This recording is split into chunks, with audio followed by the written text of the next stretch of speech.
دسته سامبوچیان تاجیکستان در چمپیونات جهان در سال 2018 با گرفتن 4 مدال شرفیاب شدند. خوشقدم خسرو دستپرور دانشکده تربیت جسمانی تاجیکستان در مسابقات سامبو جهانی که در پایتخت رومین شهر بخارست برگزار شد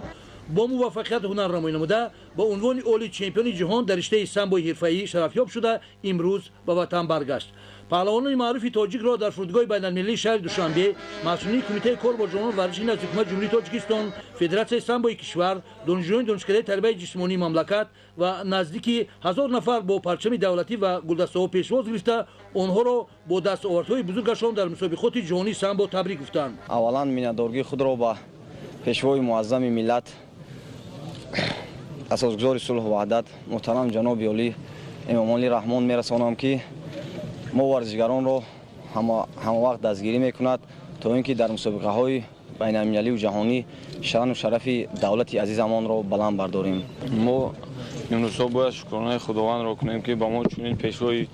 غمخوار، چنین پیشروی وطن دوست، عاقل ورزش پرور را به ما داده است و از فرصت مناسب استفاده برده ما کوشش می‌نماییم که باز در مسابقه های آینده خوب و نستر اشتراک نماییم و پرچم جمهوری تاجیکستان را بلند برداریم. ما در این چمپیونات جهان که در شهر بخارست دولت رومین برگزار گردید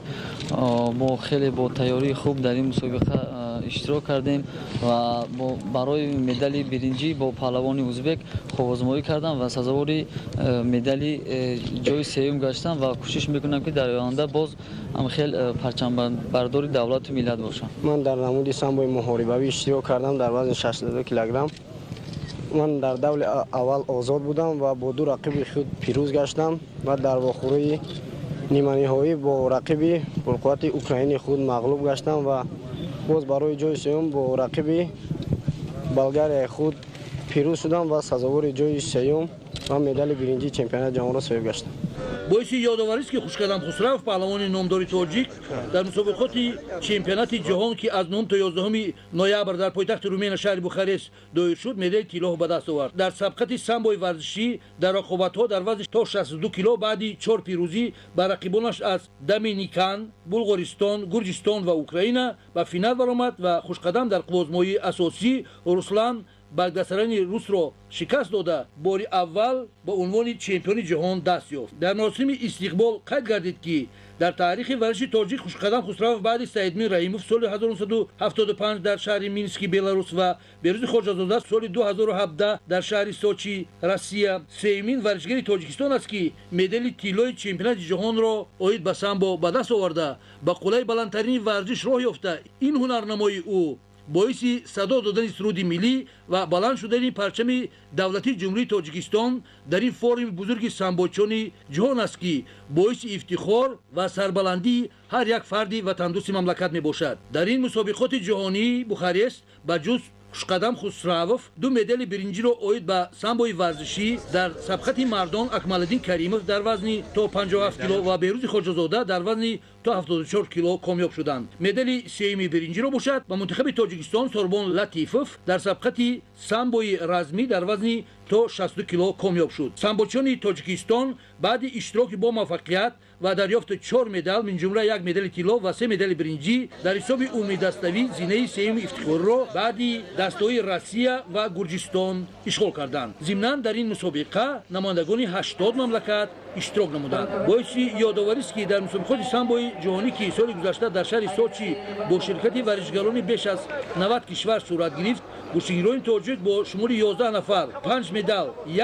طلا، 2 نقره و 2 نشانه برنجی به دست آورده در حساب عمومی دستاوی پس از تیم روسیه مقام دوم را کسب نموده بودند. بهروز خواجه‌زاده در سبقت سامبوی ورزشی در وزن تا 74 کیلو با مدال طلا سرفراز گشته بود. اکمالالدین کریموف در وزن تا 57 کیلو، نبی محمد خورکش در وزن بیش از 100 کیلو با مدال‌های نقره شرفیاب گردیده بودند. ظفر اورینشویف در وزن 82 کیلو مدال برنجی به دست آورده است. اینچنین در رشته سامبوی رزمی سوربون لطیف در وزن تا 62 کیلو برنده مدال برنجی گردیده بود. میناداری خود را با رهبر دولت اساسگزار صلح و وحدت ملی پیشوای ملت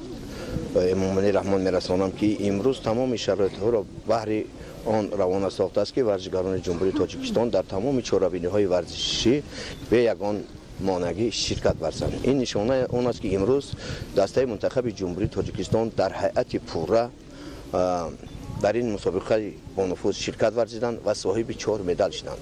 در بین 83 دولت روی دنیا دسته منتخب جمهوری تاجیکستان جای سوم را اشغال کرد که برای هر یک ما افتخار است. ثمره استقلالات و وحدت ملی و توجه و غمخوری‌های پیوسته حکومت جمهوری تاجیکستان بخصوص اثرگذار صلح و وحدت ملی پیشوای ملت پرزیدنت جمهوری تاجیکستان محترم امامعلی رحمان است که در ظرف